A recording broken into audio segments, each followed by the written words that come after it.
What's up, guys? WhoNeedsMeta here with Cadigan, who just got back from Nats yesterday. Yeah, we're big tired, but we're glad to be back. But just got back from the first ever Ultimate Time Wizard tournament that Konami hosted at the U.S. Nationals in Raleigh, North Carolina.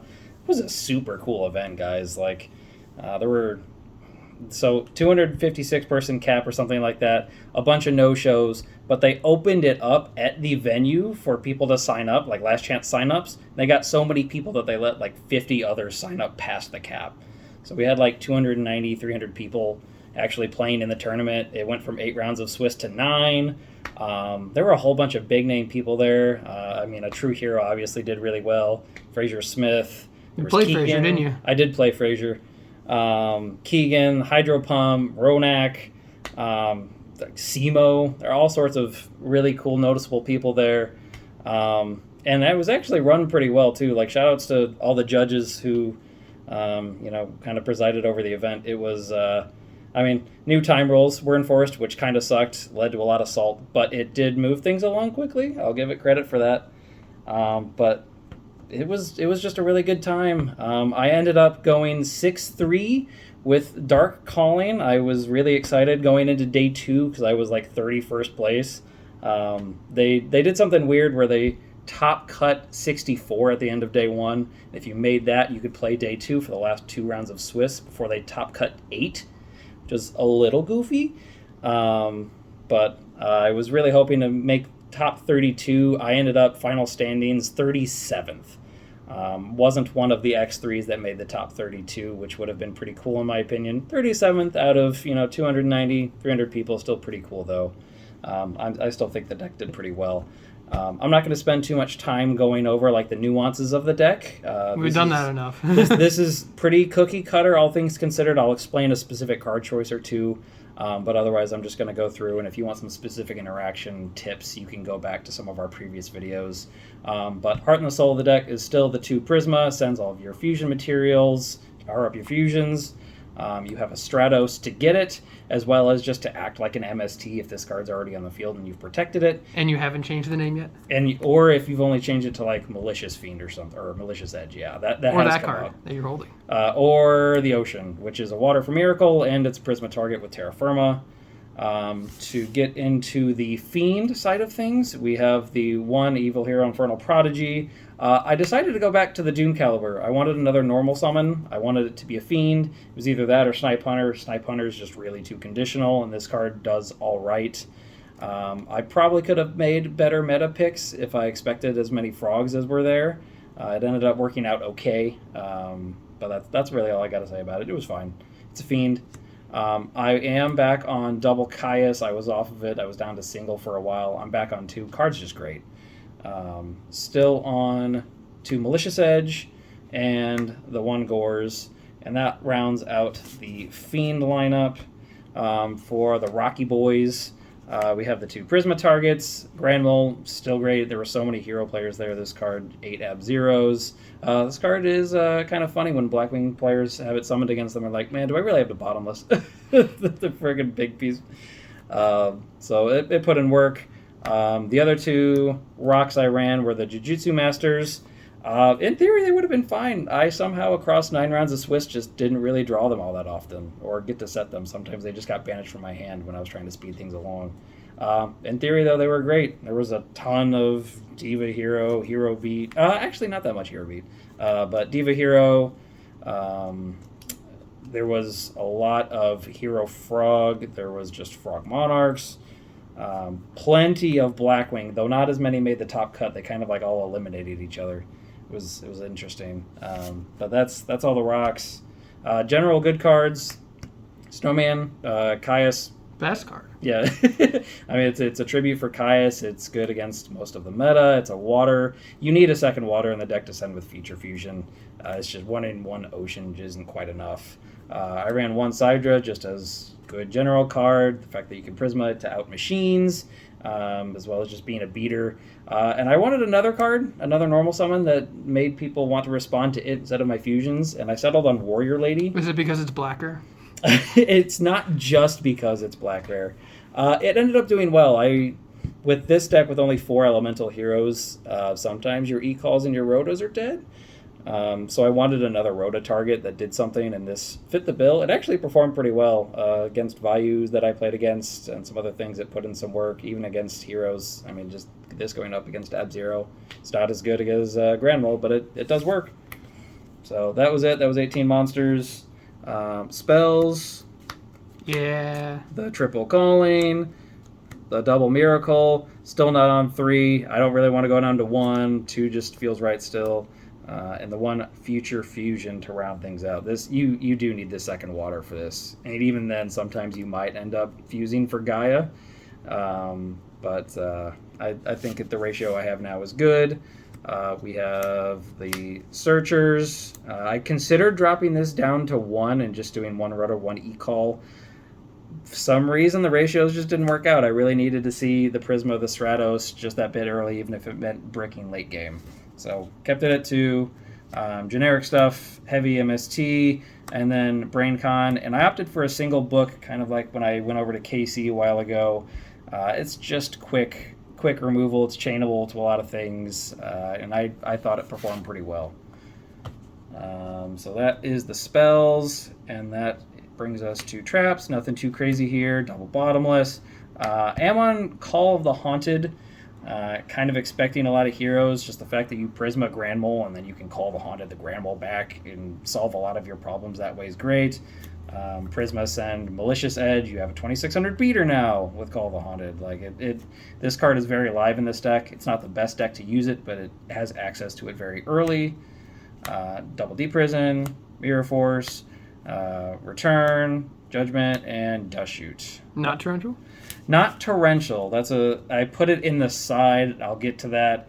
I'm kind of going with the Hero Beat Blackwing thought process that I want disruption that keeps my own monsters on board. So I put it in the side for faster decks. It worked out. I thought it worked out.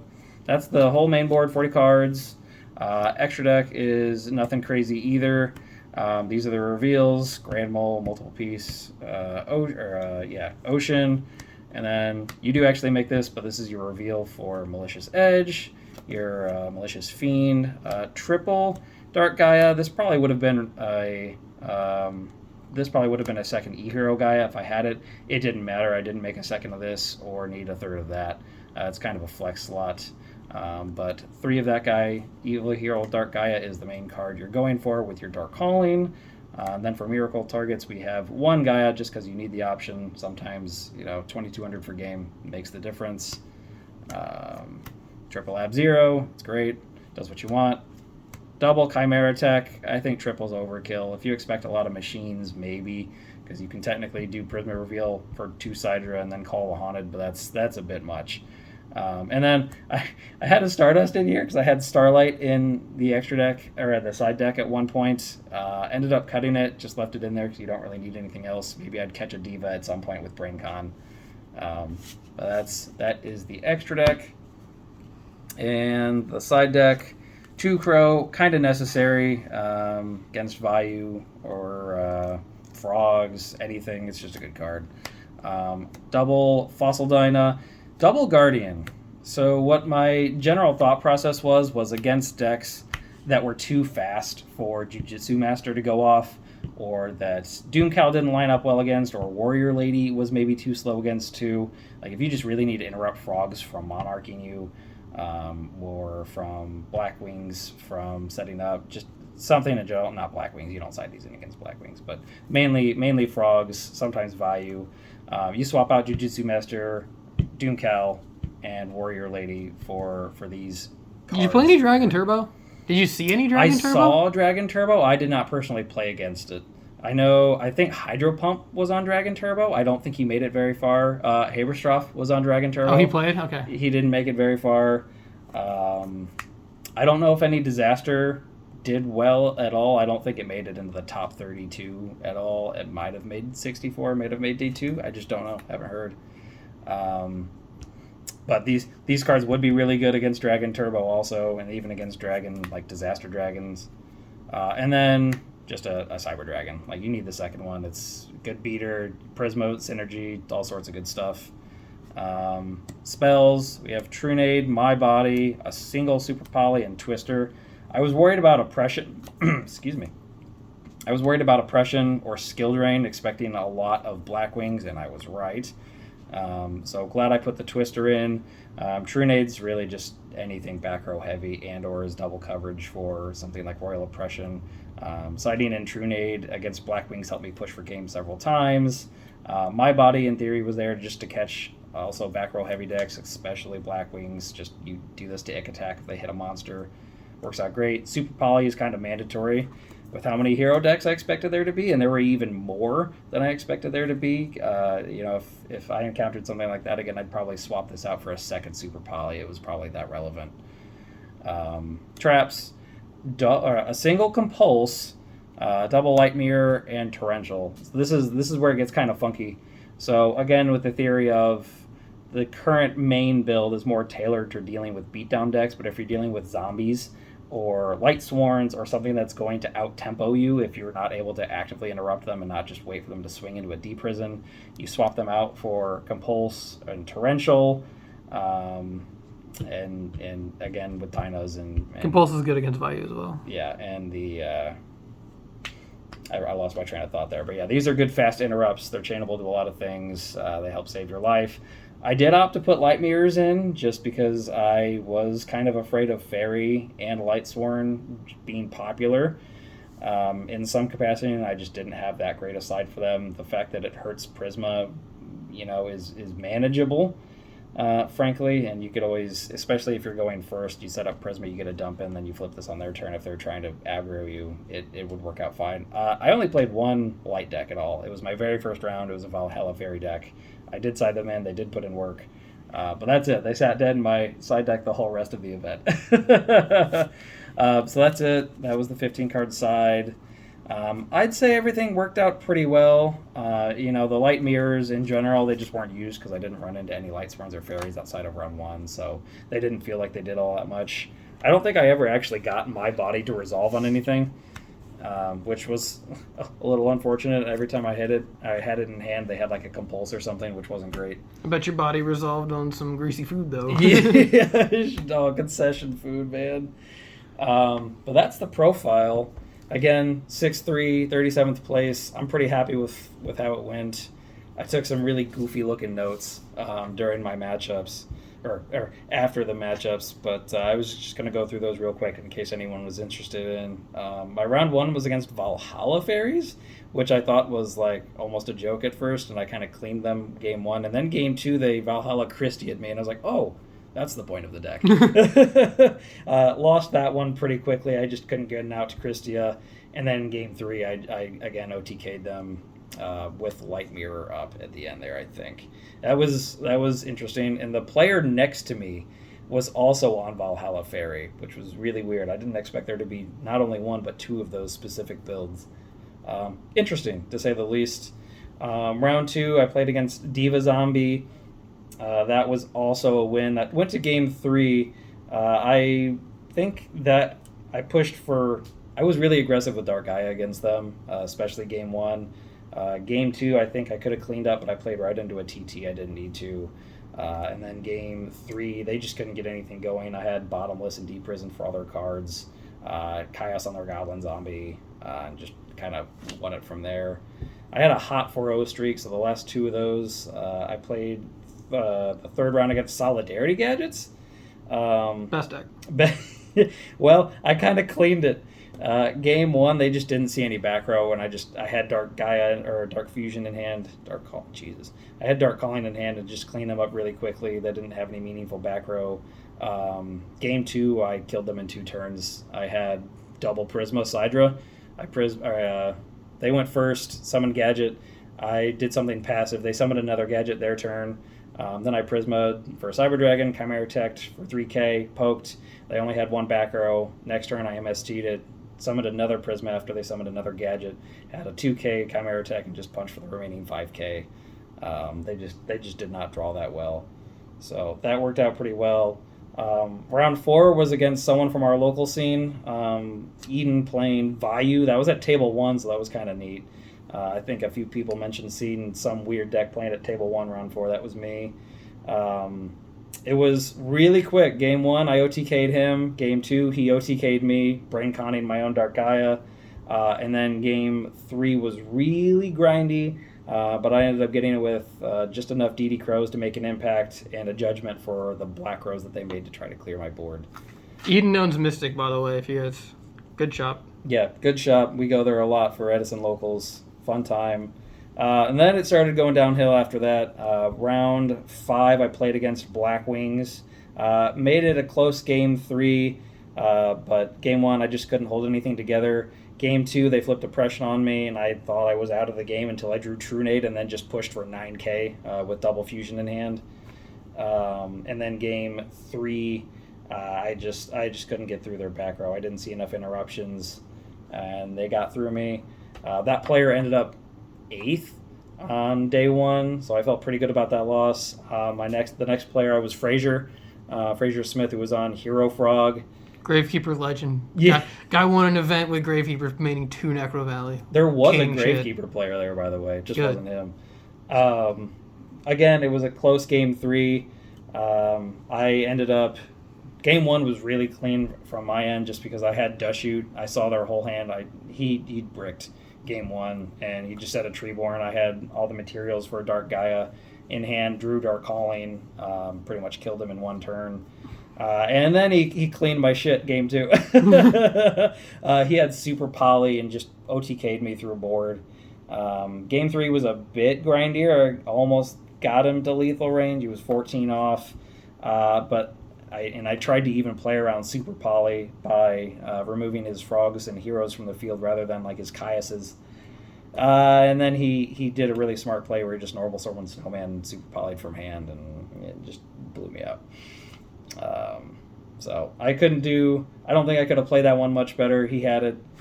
That was cool. And then my round 7 was a no-show, which kind of sucked, but it got me 5-2 to go into day 2. To start it off, I kind of got God-handed by Diva Hero. Game 1, I more or less just bricked. Game 2, they opened Future Fusion, Heavy, Miracle, Judgment, Bottomless, and then a 6th card that I don't even know that I saw. I was able to stall out for a while. I had a Grand Mole that I just kind of left on field to try to... I was really worried about swinging into Deep Prison, so I just left it there. They couldn't summon anything, so we just passed back and forth for a while. I tried to push through with a Grand Mole, did eat a Deep Prison, and then he had space for the 1 back row I thought could counter everything else, and just pushed it through from there. That was 5-3 at that point, and then last game of the day, I played against another Hero Frog list. It was pretty good back and forth. Super Polys on both ends. Snowman and Grand Mole put in a lot of work for me that game. That's about it. It was a really fun time. Did you play any pods? I did play some pods. I didn't win any, though. I didn't see anything too funky in the pods. The event itself was really interesting. There was a 6 Samurai player who probably could have made day 2 if they played their last game. They thought X2 couldn't make day 2 or make top cut, so they just dropped. That was probably one of the only failings of that event, is it just wasn't really communicated well what could top 8 at that point, and how math would work out. A lot of X2s thought they just couldn't make it and dropped, which unfortunately for them didn't end up being true. 2 X2s ended up making top 8. But 6 Samurai player had a really good showing. The Gemini deck had a really good showing. One placed 9th final standings, and there was another one, or maybe even 2. Another one within top 32, another one within the 64, I think. So good showing for that deck. And then obviously the Amaryllis deck. Obviously the Amaryllis deck that placed either 3rd or 4th, went undefeated through Swiss, was wild to watch. There were some other cool decks there too. There was I don't know if Gravekeepers is cool, but it's kind of niche. Gravekeepers were at the top tables for a bit. Overall, it was just cool to see. Yeah, there was a huge smattering of meta. There were so many Blackwing players. They kind of just weeded themselves out at the end. A surprising amount of frogs. But overall, it was just a really fun time. A lot of great people. Really hope that Konami was kind of, I don't know if shock's the right word, but takes note and notices that this kind of event has popularity, will sell tickets. and does more of it in the future. And I hope if they do, I'll be there. We're both going to try to be at Indy. If we could both be there, it'd be so sick. Yeah, I was not there this weekend. I had to save my PTO for a wedding. But I'm going to try and be at Indy for, it's in October, I believe. So Yeah, Indy's in October. So that's kind of the goal. So I think we're going to try and both be there. If they don't do a big event, it's fine. We'll do pods of a bunch of different stuff and see what we can do. But that's actually within driving distance for us. So we don't have to worry about, flying or whatever. We can take the 4-hour drive and lose the 1 hour in the time zones. But Yeah. Next time, this is going to make Top Cut. I'm going to do it. Hopefully they do one. But thanks for watching, guys.